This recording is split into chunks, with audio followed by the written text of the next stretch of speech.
দিকে তাকায় বলছেন, আকাশের মালিক আল্লাহ, আমার এই আব্দুল্লাহ দিন গ্রহণ করতে অনেক কষ্ট স্বীকার করেছে, দুনিয়া বিক্রি করে ইমানকে গ্রহণ করেছে। আমার আব্দুল্লাহর জানমাল তুমি আল্লাহ কাফের বেঈমানদের জন্য হারাম করে দাও। সাহাবীর মনটা খারাপ হয়ে গেল, কেঁদে কেঁদে বলছেন, ইয়া রাসূলুল্লাহ, কি আমি দোয়া চাইলাম কি, আপনি দোয়া করলেনটা কি? রাসূল বলছেন, কেন, কি হয়েছে হুজুর? আপনি কাফের বেঈমানদের জন্য আমার রক্তকে হারাম ঘোষণা করলেন। আমি যদি কাফেরদের দ্বারা আক্রান্ত না হয়ে আমি শহীদ হবো কেমনে? আমি তো শহীদ হতে পারবো না। নবীজি মুস্কি হাসি মেরে বলছে, সাহাবী চিন্তা করো কেন? ওয়া ইম্মা তাআলা ফিরাশিহি, তোমার মৃত্যু যদি বিছানায় শুয়ে থেকে যদি হয়ে যায়, যদি শহীদের দরজা পেতে চাও, তোমার তামান্না যদি থাকে, আল্লাহ রাব্বুল আলামিন অবশ্যই তোমাকে শহীদের দরজা দিয়ে দিবেন। সাহাবীর হৃদয়টা ঠান্ডা হয়ে গেল। রাসূল বলেন, সাহাবী যাও, আল্লাহর কালামের তেলাওয়াত করো, প্রশান্ত চিত্ততা নিয়ে চলে আসো। সাহাবীদের মাঝে তাকে পাঠায়া দিলেন। আসহাবে সুফফার সদস্য মণ্ডলীর ভিতরে তিনি চলে গেলেন। নবীর ঘরের সঙ্গে আসহাবে সুফফারা থাকতো। ওই সাহাবীদের মাঝে যখন আব্দুল্লাহ চলে গেলেন, চিৎকার মেরে মেরে বড় বড় আওয়াজে কোরআন তেলাওয়াত করেন বলে সাহাবে কেরামদের একটু বিরক্তি চলে আসলো। রাসূলকে বলেন, হুজুর, এমন নতুন সাহাবী আসছে যে জোরে জোরে কোরআন পড়ে, আমাদের ডিস্টার্ব হয়। কে? আব্দুল্লাহ জুল বাজাদাইন। রাসূল বলছেন, না রে না, আমার আব্দুল্লাহর ব্যাপারে তোমরা কেউ অভিযোগ দিও না, কারণ আমার আব্দুল্লাহ ঈমান আনতে নিয়ে দুনিয়া বিক্রি করে সেই ঈমানটা গ্রহণ করেছে। আর আমরা ঈমান বিক্রি করি মাত্র একটা বিড়ির প্যাকেট খায়া। কি আমি কি ভুল বলতেছি? আমরা ঈমানটা এত সস্তা বানায় নিয়েছি, এক কাপ চা খেয়ে আমরা ঈমান বিক্রি করে ফেলি। আমি কি আলোচনা করব আলোচনা? আমার বন্ধুগণ, আব্দুল্লাহ জুল বাজাদাইন রাদিয়াল্লাহু তাআলা আনহু আল্লাহর কালাম তেলাওয়াত করেন, আবেগ আপ্লুত হয়ে চোখের পানি ফেলে ফেলে কাঁদেন। যুদ্ধের একটা টাইম চলে এলো। আমার নবীজি মদিনার মসজিদ থেকে রওনা করলেন জিহাদের ময়দানে। রাসূল বলেন, আব্দুল্লাহ রে, আমার প্রিয় সাহাবী, চলো আমার সঙ্গে যুদ্ধে চলো। সাহাবী খুব খুশি হয়ে গেলেন, রওনা করলেন, যুদ্ধে শামিল হলেন। যুদ্ধ শেষ হয়ে গেল। আব্দুল্লাহকে সঙ্গে করে নিয়ে, সবাইকে সঙ্গে করে নিয়ে রাসূল করিম সাল্লাল্লাহু আলাইহি সাল্লাম রওনা দিলেন মদিনার দিকে। হঠাৎ রাস্তার মধ্যে খবর চলে এলো, রাসূলকে বলা হলো, ইয়া রাসূলুল্লাহ, আপনার সবচেয়ে প্রাণ প্রিয় সাহাবী আব্দুল্লাহ দারুণ অসুস্থ হয়ে পড়েছে। নবীজি চূড়ান্ত টেনশনে পড়ে গেলেন। বললেন, দেখো তো আমার সাহাবীকে কেমন করে সেবা করা যায়, চিকিৎসা করা যায়, চেষ্টা করো। সাহাবে কেরাম 3 দিন 3 রাত পর্যন্ত তার সেবায় আত্মনিয়োগ করলেন, কিন্তু উপকার হলো না। এক পর্যায়ে আব্দুল্লাহ দুনিয়া থেকে বিদায় নিলেন। নবীর কানে সংবাদ চলে এলো, রে, আমার নবীজি কাঁদতে কাঁদতে বলছেন, সাহাবীরা, আমার কলিজার টুকরা আব্দুল্লাহ দুনিয়া থেকে বিদায় নিয়েছে। আমার আব্দুল্লাহর জানাজার দায়িত্ব আমি কাউকে দেব না, তোমরা তার গোসলটা করাইয়া দাও, কাফনের কাপড়টা পরাইয়া দাও। আজকের জানাজার দায়িত্ব আমি কাউকে না দিয়ে আমি রাসূল নিজে তার জানাজার দায়িত্ব নিয়ে নিলাম। জোরে বলে সুবহানাল্লাহ, আরো জোরে সুবহানাল্লাহ। এই যে দামগুলো বেড়েছে শুধুমাত্র একটা মাত্র কারণ, তার হচ্ছে ঈমানের জন্য। কিসের জন্য বলেন? ঈমানের জন্য। আমার নবীজি করলেন কি? জানাজায় শামিল হয়ে গেলেন, জানাজায় দাঁড়ায় গেলেন। রাসূল জানাজা পড়ায়া দিলেন, শেষ হয়ে গেল জানাজা। রাসূল এবার উন্মুক্ত সাহাবীদেরকে সামনে করে বলছে, ও সাহাবীরা শোনো, আমার আব্দুল্লাহর জানাজা তো হয়ে গেল, আব্দুল্লাহর কাফন দাফন কোথায় হবে, দাফনটা কোথায় হবে হুজুর? ওই যে 2 পাহাড়ের ঠিক মাঝখানে আমরা কবরটা খনন করেছি তার জন্য। রাসূল বলছেন, তোমরা কেউ আব্দুল্লাহর কবরে নামবে না, আমি রাসূল নিজে তার কবরে নেমে তার লাশটা আমি কবরে শোয়ে দেব। আমার রাসূল এই কথা যখন বললেন, সাহাবীরা আশ্চর্য হয়ে গেলেন। রাসূল তেমন সহজ বরাবর করেন না। আমার নবীজি সোজা চলে গেলেন, কবরের সামনে গিয়ে দাঁড়ালেন। কাদা কাদা কণ্ঠে আমার নবীজি বলছেন, আমার আবু বকর কোথায়, আমার ডানে আসো, আমার ওমর কোথায়, বামে আসো। আমার নবীজি সবার আগে কবরে নামলেন। কবরে নেমে বলছেন, আবু বকর আমার ডানে নামো, ওমর আমার বামে নামো। ওই কবরে নামছেন মোট কয়জন বলেন? পৃথিবীর সেরা মানুষ 3 জন সেই সাহাবীর কবরে নেমেছেন কবরের লাশ রাখার জন্য। আমার নবীজি কবরের ঠিক মাঝখানে দাঁড়ায়া হাত 2টা আগায় দিলেন, বরকতের হাত আগায় দিয়ে বলছে, সাহাবীরা, আমার প্রিয় আব্দুল্লাহর লাশটা আমার হাতে তুলে দাও। লাশটা যখন হাতে তুলে দেওয়া হলো, রাসূল বলছেন, আবু বকর আমার আব্দুল্লাহর মাথাটা ধরো, আমার ওমর আমার আব্দুল্লাহর পাটা ধরো। 3 জন মিলে সমানভাবে কবরে শোয়া দিলেন। চেহারাটা কিবলামুখী করে দিলেন নবীজি তার বরকতের হাতে, বুকের উপরে হাত রেখে আকাশের দিকে তাকায়া অশ্রু বিজড়িত অশ্রুপূর্ণ চক্ষু নিয়ে আমার নবীজি আকাশের মালিকের দিকে তাকায় বলছেন, আকাশের মালিক, এই মুহূর্ত পর্যন্ত আমি আব্দুল্লাহর উপরে সন্তুষ্ট আছি, মেহেরবানি করে আব্দুল্লাহর সমস্ত কিছুকে তুমি আল্লাহ মাফ করে দাও। এই দোয়া যখন করতেছিলেন এমন সময় দাঁড়িয়ে থাকা পাশে দাঁড়িয়ে থাকা একজন সচেতন সাহাবী সাদ বিন আবি ওয়াক্কাস হাউমাউ করে শিশুর মতো কান্দে। সাহাবা কেরাম বলছেন, সাদ রে তুমি কান্দো কেন, কি হয়েছে? হাউমাউ করে কান্দো কেন? তিনি বলছেন, আমি সাদ পোড়া কপাল, আমি সাদ যদি জীবন্ত সাদ বিন আবি ওয়াক্কাস না হয়ে যদি মৃত সাদ বিন আবি ওয়াক্কাস হয়ে যদি এই কবরের বাসিন্দা হতাম, আর এই কবরের বাসিন্দাকে দাফন করার জন্য পৃথিবীর সেরা 3 জন মানুষ যার কবরে নামে, তার মতো ভালো কিসমতওয়ালা মানুষ কে আছে? আমি জীবিত না হয়ে মোরা সাদ হলে পরে আমার জীবন ধন্য হয়ে যেত। জোরে বলে সুবহানাল্লাহ, আরো জোরে বলে সুবহানাল্লাহ, আরো জোরে বলে সুবহানাল্লাহ। এই যতক্ষণ ধরে যে কথাটা বোঝানোর জন্য চেষ্টা করলাম, 1 নাম্বার পয়েন্ট, আমার বন্ধুগণ, সবকিছুর মূলে একটা মানুষের দাম সম্মান বাড়ে হলো ইমানের কারণে। কিসের কারণে বলেন? ইমানের কারণে। ইমান আছে যার, সম্মান আছে তার, ইমান আছে যার, পুরস্কার আছে তার, ইমান আছে যার, মর্যাদা আছে তার, ইমান আছে যার, নেতৃত্ব আছে তার। আমরা বেঈমানদের কোন নেতৃত্ব বাংলার জমিনে বাস্তবায়ন হতে দেব না। কোন বেনামাজি, চোর, লম্পট, চাঁদাবাজদের হাতে আমরা দেশ আর ফেরত দিতে চাই না। আমরা দুর্নীতি মুক্ত, শোষণ মুক্ত, ইমানদার পরহেজগার নেতৃত্বে বাংলার জমিন আমরা গড়তে চাই। রাজি আছেন কারা কারা? হাত উঁচু করে দেখান মুসলমান।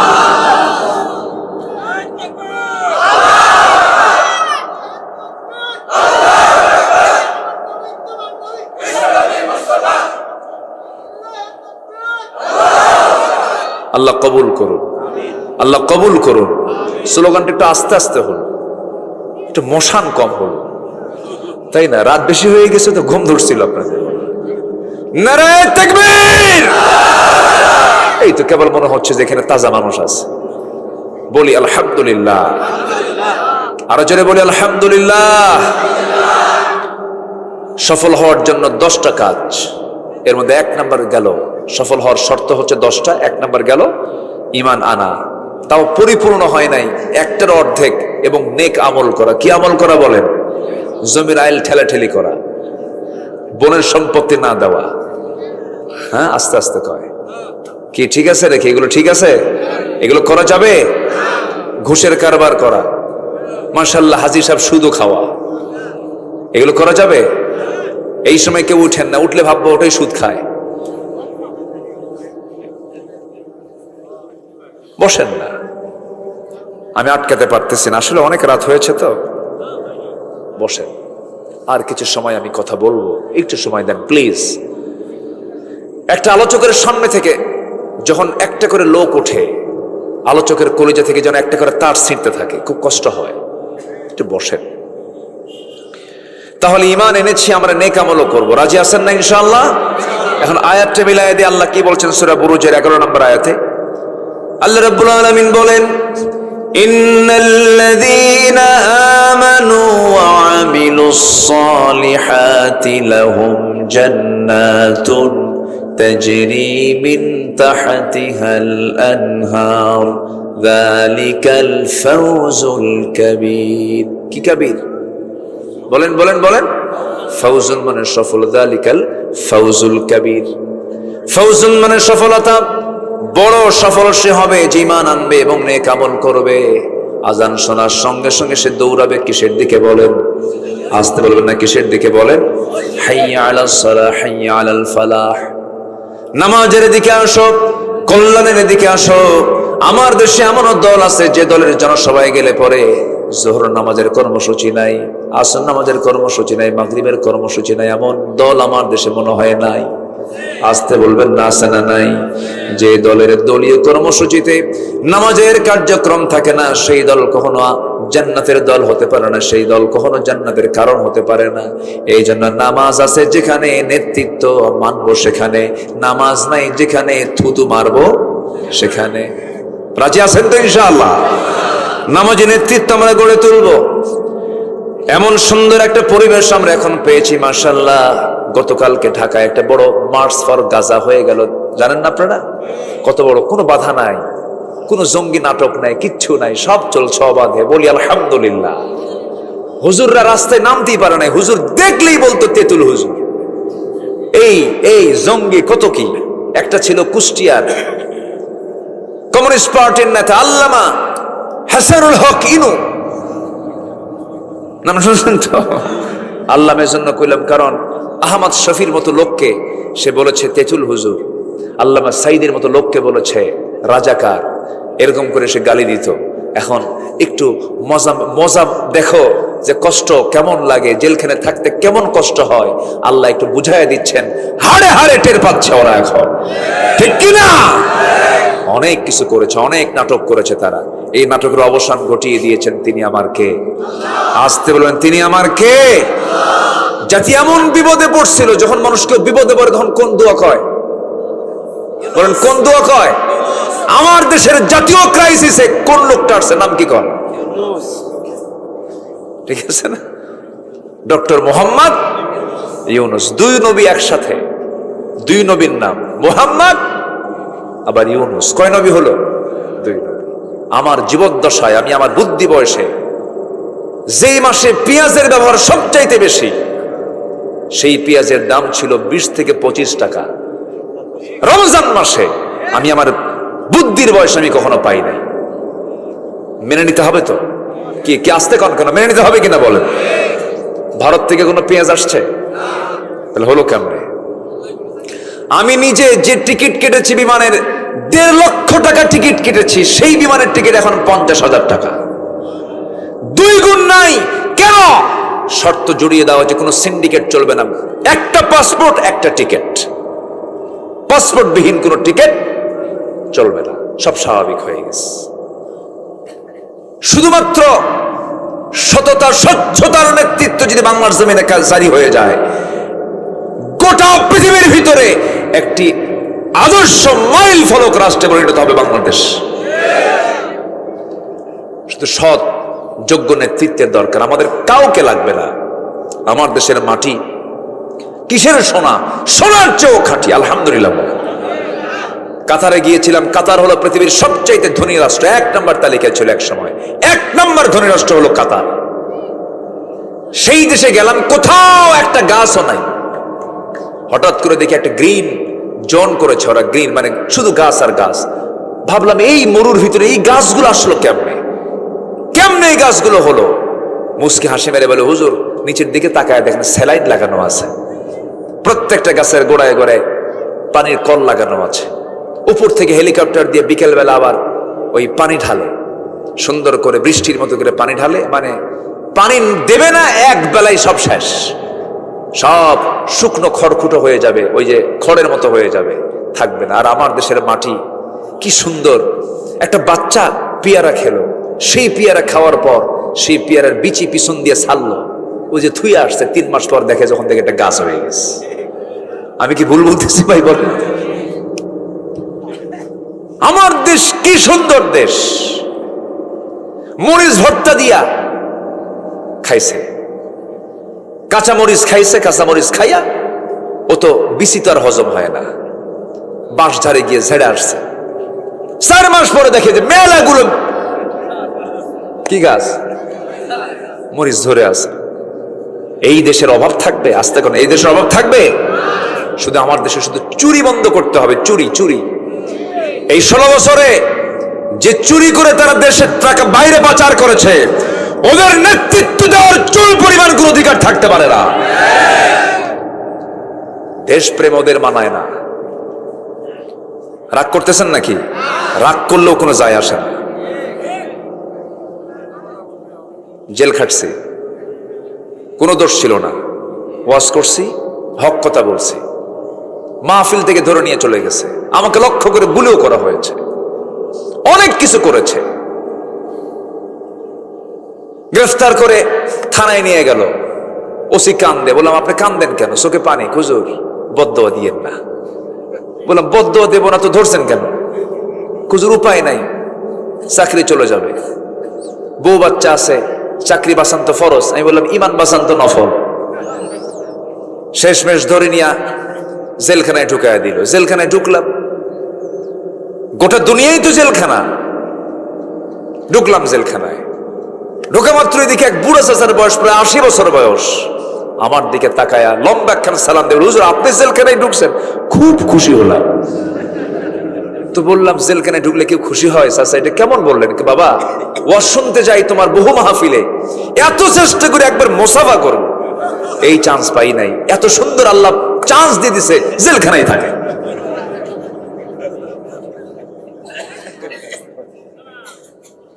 এরকম করে অসংখ্য আলেমের জীবনকে নষ্ট করে দিয়েছে এরা। আল্লামা সাঈদীর মতো জীবনকে তিলে তিলে জেলখানায় রেখেও তাদের রাগ মেটে নাই। দিল্লির প্রেসক্রিপশনে চিকিৎসার নাম করে ফাঁসির মঞ্চে ঝুলিয়ে মেরেছে তাকে। ফাঁসির মঞ্চে ঝুলিয়ে না মারতে পারলো, তাকে বিষ প্রয়োগ করে তাকে হত্যা করা হয়েছে। আমরা তাফসীর মাহফিলের এই প্ল্যাটফর্ম থেকে জানান দিতে চাই, সকল হত্যার বিচারের পাশাপাশি এদেশের কিংবদন্তি আল্লামা সাঈদীর খুনি যারা, চূড়ান্ত শাস্তি নিশ্চিত করা হোক। রাজি আছেন কারা কারা? হাত উঁচু করে দেখান মুসলমান।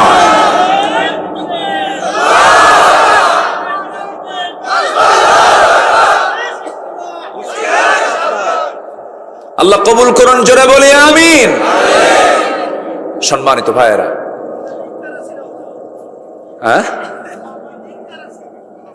লিক লিক ওই তো, সম্মানিত ভাই, এটাই তো কথা। ওলামায়ে সু ছিল, ওলামায়ে সু, ওলামায়ে সু জঘন্য। এই পৃথিবীর ইতিহাসে কোথায় এমন রেকর্ড নাই। একটা দেশের শীর্ষ নেতৃত্ব সেও পালায়, মসজিদের খতিবও পালায়। ঠিক আছে কিনা? আজ পর্যন্ত বাইতুল মুকাররমের খতিব খুঁজে পাওয়া যাচ্ছে না, উনি নিখোঁজ। সম্মানিত ভাইয়েরা, বড় বদনসিব আমাদের, আলেম নামের কিছু কলঙ্ক তারা বিক্রি হয়ে গিয়েছিল 16 বছরে। ঠিক আছে না চাচা? বিক্রি হয়েছিল, কিন্তু কেউ বিক্রি হয়নি, কেউ বিক্রি হয়নি। হাসি মুখে দিয়ে ফাঁসির মঞ্চ পর্যন্ত গিয়েছেন, কারোর সামনে তারা মাথা নত করেন নাই। ঠিক কিনা বলেন? যুগে যুগে মুনাফিক ছিল, আছে, থাকবে। ইমানদারকে চেক করার জন্য মুনাফিকরা আছে না নাই? আছে। মন খারাপের কোনো কারণ নেই, এগুলো হতাশার কোনো দিক নয়, মুনাফিকরা থাকবে। সম্মানিত ভাইয়েরা, 1 নাম্বার চলে গেল। নাম্বার 2, ওই 1 নাম্বার নাম্বার আর ফুরাচ্ছে না, বহু আলোচনা তো। নাম্বার 2, আমরা পিউরিটি নিয়ে আসবো, পরিশুদ্ধতা নিয়ে আসবো, ফ্রেশ, কোনো ভেজাল নিয়ে আসা, কোনো ক্যান্সার ঢোকানো যাবে না ইমানের মধ্যে। নফসটাকে করবো আমরা পরিশুদ্ধ। জোরে বলি ইনশাআল্লাহ, আর জোরে বলি ইনশাআল্লাহ। নফসের রোগ আছে না নাই? নফসের রোগ হলো নিজের বউ দেখে না, খালি অন্যের বউয়ের দিকে চায় থাকে। এরকম আছে না নাই বলেন তো? এটা যে কিসের রোগ বলেন? নফসের রোগ। অন্যের বউ দেখতে হবে না নিজের বউ দেখতে হবে? নিজের বউ। অন্যের বউ শুধু দেখে, নিজের বউর দিকে তাকায় বলে তোর একটা চেহারা হলো। অন্যের বউর দিকে তাকালে কি নিজের বউর চেহারা ভালো লাগবে? লাগবে না। নিজের বউকে সুন্দর দেখতে হলে পৃথিবীর সব বউয়ের দিকে তাকানো বন্ধ করতে হবে। এর মধ্যে মজা আছে, এর মধ্যে তৃপ্তি আছে। চোখের হেফাজত করতে হবে, সমস্ত অঙ্গ প্রত্যঙ্গের হেফাজত করতে হবে। সফল হওয়ার জন্য 9টা গুণ, 7টা গুণ দরকার। যারা পারেন ঠোঁট মিলিয়ে বলুন, قد أفلح المؤمنون الذين هم في صلاتهم خاشعون والذين هم عن اللغو معرضون والذين هم للزكاة فاعلون والذين هم لفروجهم হাফিজুন। সফল হলো 7 ধরনের, 7টা কাজ আছে। যার সফল ব্যক্তি সে কয়টা কাজ বলেন? আস্তে কয়টা কাজ বলেন? 7টা কাজ। কদ আফলাহাল মুমিনুন, ওই সমস্ত মুমিনরা সফল যার মধ্যে 7টা কাজ থেকে যাবে, 7টা গুণ থেকে যাবে। সবাই নোট করে নেন, মুখস্থ করে নেন। নাম্বার 1 হলো যারা নামাজকে রেগুলার করবে। নাম্বার 2 হলো যারা কথা বাজে কোনো কথা মুখ থেকে বের করবে না। অযাচিত কোনো কথা মুখ থেকে বের করবে না। নাম্বার 3 হলো যারা তাদের যাকাতটা ঠিক মতো আদায় করবে। নাম্বার 4 হলো লজ্জাস্থানের যারা হেফাজত করবে। নাম্বার 5 হলো আমানত যারা ঠিক রাখবে। কি ঠিক রাখবে? আমানত। রাষ্ট্র ক্ষমতা পাওয়া একটা কি বলেন? জোরে বলেন, জোরে বলেন, জোরে বলেন। যিনি রাষ্ট্রপতি তার দায়িত্ব বেশি না যে জনগণ তার দায়িত্ব বেশি? বলেন কার দায়িত্ব বেশি? বেশি প্রশ্ন হবে জনগণকে না রাষ্ট্রপতিকে? হ্যাঁ, এই চিন্তা মাথায় থাকলেই তো তখন ভালো হওয়া যায়। সাইয়েদনা ওমর ফারুক রাদিয়াল্লাহু তাআলা আনহু অর্ধ দুনিয়ার শাসনকর্তা, গোটা দুনিয়ার অর্ধেক পৃথিবী তিনি চালান, অথচ রাতের বেলা ঘুমাতে পারেন না। তাকে প্রশ্ন করা হলো ঘুমান না কেন? তিনি কেঁদে কেঁদে বলেন, ঘুমাবো কেমনে, আমার টেনশন হয় ফোরাতের তীরে একটা কুকুর যদি অনাহারে মারা যায়, ইরাকের রাস্তা খারাপের কারণে ওই গর্তের মধ্যে উটের পা পড়ে যে উটের পা ভেঙে যায়, উটের পা কেন ভাঙলো, কুকুর কেন অনাহারে মারা গেল, এর জন্য কিয়ামতের দিন আল্লাহর সামনে আমাকে আসামির কাঠগড়ায় দাঁড়িয়ে তার জবাব দিতে হবে। আজকে ফিলিস্তিন একটা মৃত্যুপুরী হয়ে আছে, একটা ভয়ঙ্কর জ্বলন্ত অগ্নিকুণ্ড হয়ে আছে। গোটা পৃথিবীর মুসলমানদের কোনো নজর নাই। 56টা মুসলিম কান্ট্রি, আজকে 56টা লাগবে না, মাত্র 5টা দেশ যদি আজকে একত্রিত হয়ে যদি একটা হুঙ্কার দিত, আজকে ইসরায়েলের 1,52,00,000 ইহুদি সব ধুলাই মিশে যেত। আসতে কন কেন? ঠিক কিনা? 1,52,00,000 ইহুদি, 1,00,00,000 মাত্র 52,00,000, যা আমাদের বগুড়া, রংপুর, রাজশাহীতে যে লোক, এই লোকের সংখ্যা হলো গোটা পৃথিবী জুড়ে ইহুদিদের মাত্র 1,52,00,000 মানুষ। আমাদের 3 জেলা 4 জেলার সমান এদের জনসংখ্যা। এই সামান্য জনগোষ্ঠী আজকে গোটা পৃথিবীর মুসলমানকে নাচাচ্ছে। আজকে সেই জায়গায় 200 কোটি মুসলমান, 200 কোটি মুসলমানের হাতে অস্ত্র নেওয়া লাগবে না, শুধু মুখে থুতু যদি মারত সবগুলো উড়ে যেত। চুপচাপ থাকে, কেউ কোনো কথা বলে না। আমাদের কথা বলার প্রয়োজন আছে না নাই? যে যেখানে আছি আমরা জাতিসংঘের কাছে স্পষ্ট ভাষায় জানান দিতে চাই, আমরা ওআইসির কাছে, ওআইসি হচ্ছে মুসলিম দেশগুলোর একটা organization of Islamic conference, OIC. আর আমি কি কই জানেন? ওআইসি। ও ঠিক আছে, আমি দেখবো। ওই দেখতেইছে, কোনো ফলাফল নেই। আমরা প্রেজেন্ট ওয়ার্ল্ড আল্লাহর কাছে দোয়া করে, আল্লাহ তুমি ওমর ফারুকের মতো একজন নেতা আমার দেশে, আমার এই পৃথিবীতে পাঠিয়ে দাও। জোরে বলে আল্লাহুম্মা আমিন। আরো জোরে আল্লাহুম্মা আমিন। রাতের বেলা তিনি ঘুমান না, জনগণকে দেখতে যান। প্রথম খলিফা সাইয়েদনা আবু বকর রাদিয়াল্লাহু তাআলা আনহু খালি পায়ে হাঁটতেছেন রাতের বেলা। কি পায়ে বলেন তো? খালি পায়ে। একজন খলিফা, রাষ্ট্রপতি খালি পায়ে হাঁটে, তাও কোন রাস্তা? যে রাস্তায় পাথর, এবড়ো থেবড়ো রাস্তা, সেই রাস্তায় তিনি খালি পায়ে হাঁটতেছেন। পা ফেটে যেতে পারে যে কোনো মুহূর্তে পাথরের আঘাতে। সাইয়েদনা ওমর ফারুক সামনে পড়ে গেছেন। খালি পায়ে হাঁটেন কেন? সাইয়েদনা আবু বকর কেঁদে কেঁদে বলেন, ভাই ওমর, খালি পায়ে হাঁটার কারণ হলো আমি যদি জুতা পায়ে হাঁটতে যাই, আমার জুতার তলার সাথে পাথরের একটা আঘাত লাগবে, একটা আওয়াজ সৃষ্টি হয়ে যাবে। সেই আওয়াজে যদি আমার দেশের জনগণের ঘুমের যদি ব্যাঘাত হয়ে যায়, কিয়ামতের দিন আমাকে আসামির কাঠগড়ায় দাঁড়িয়ে তারা জবাব দিতে হবে। চিন্তা করে দেখেন তারা জনগণকে নিয়ে কি চিন্তা করেছেন, কি চিন্তা তাদের মাথায় ছিল।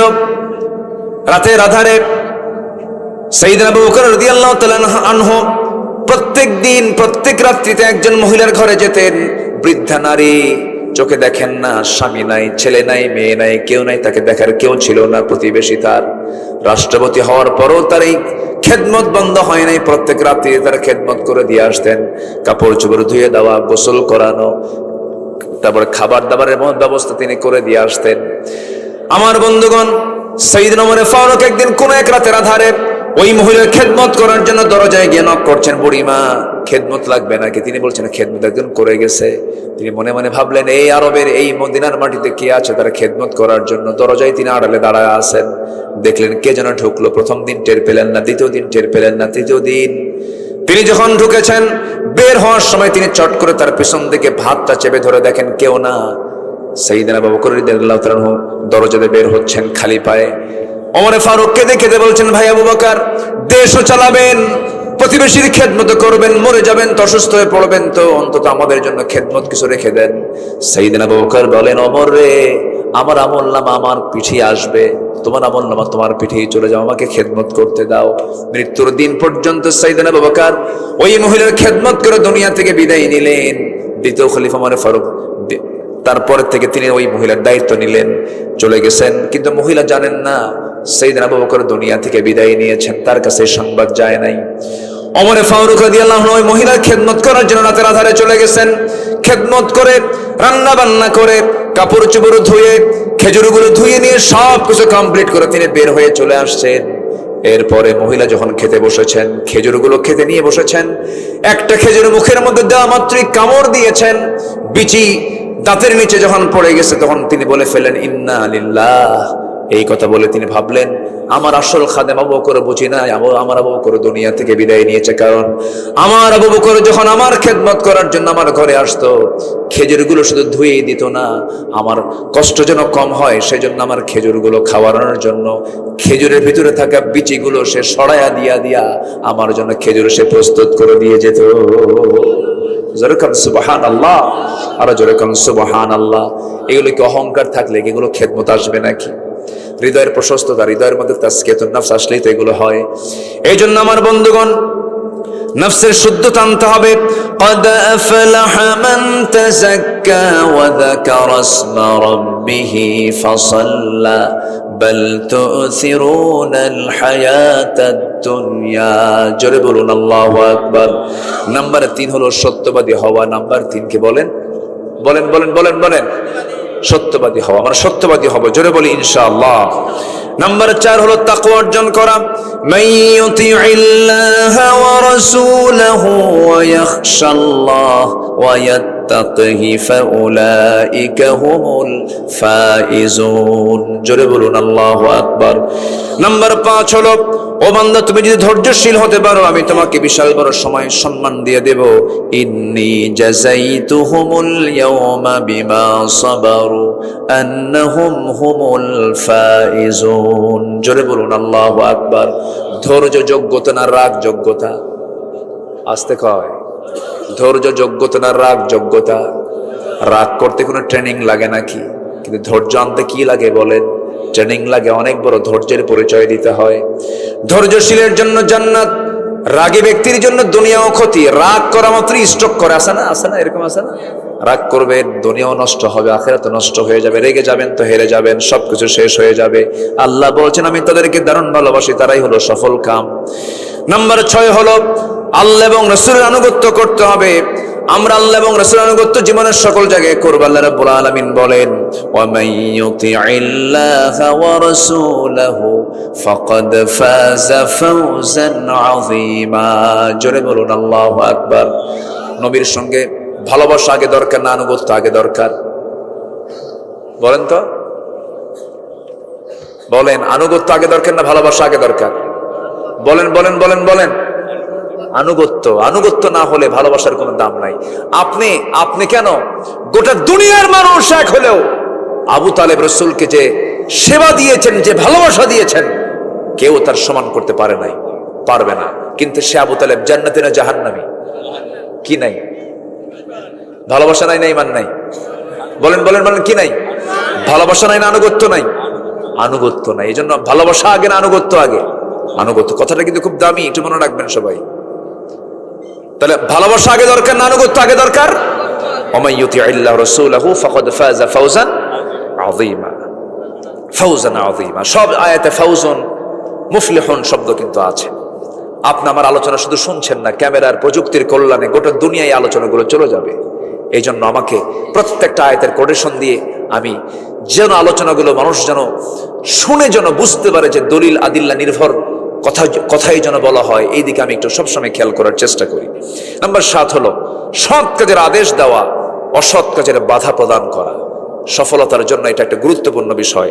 আজকে এই জাতি যদি সৎ কাজের আদেশ এবং অসৎ কাজের বাধা দিতে পারতো, এই দেশে কি বেশ্যাবৃত্তির লাইসেন্স পাস হতো?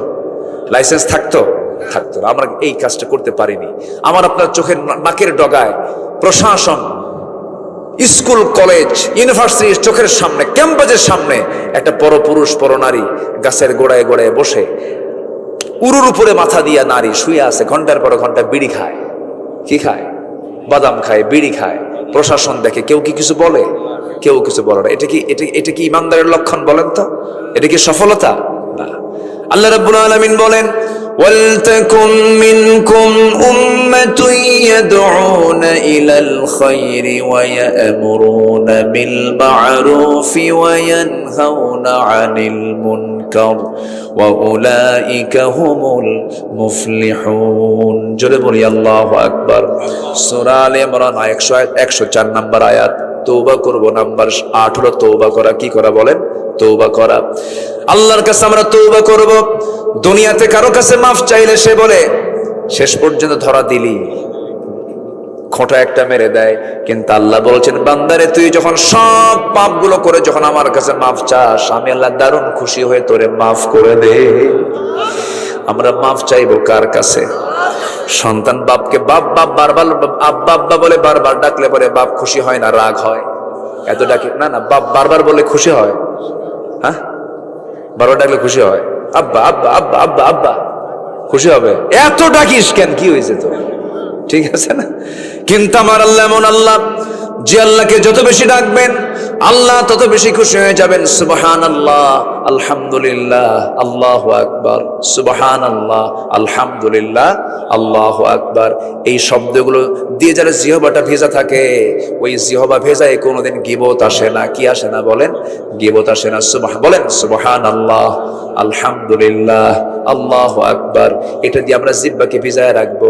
দেখবেন কিছু কিছু বুড়া চাচা আছে, গ্রামের ভিতরে কিছু চার দোকান আছে, 3 মাথার মোড়ে, 4 মাথার মোড়ে, ত্রিমোহনী, চৌমোহনীর মোড়ে কিছু 4 দোকানগুলো আছে। সেই জায়গায় বসে বসে কুটকুট করে বাদাম খায়, চা খায়, বিড়ি খায়, আর গীবত করে। আছে না নাই বলেন? এগুলো করার সময় আমাদের নাই। সর্বক্ষণ এই মুখে জিকির করব। কার জিকির? তওবা করব কার কাছে? কার কাছে তওবা করব? আল্লাহ রাব্বুল আলামিন বলেন, তুবু ইলাল্লাহি জামিআন আইয়ুহাল মুমিনুনা লাআল্লাকুম তুফলিহুন। তওবা করে আল্লাহর কাছে সবাই মিলে তোমরা সফল হয়ে যাবে। কার কথা বলেন?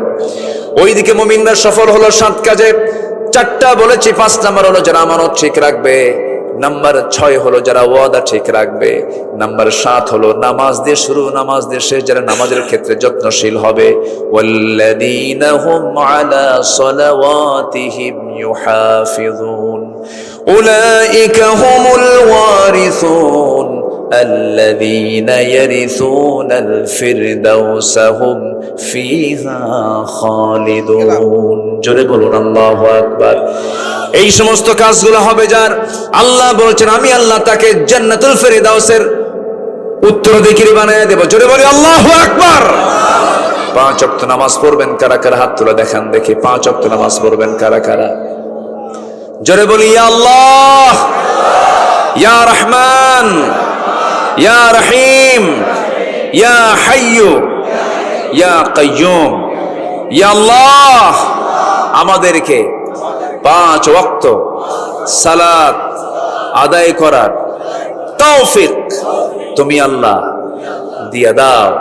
ইয়া আল্লাহ, চোখের গুনাহ, কানের গুনাহ, মনের গুনাহ, হাতের গুনাহ, পায়ের গুনাহ, সব গুনাহ থেকে আমাদেরকে হেফাজত করো, হেফাজত করো। জোরে বলুন ইয়া রাব্বাল আলামিন।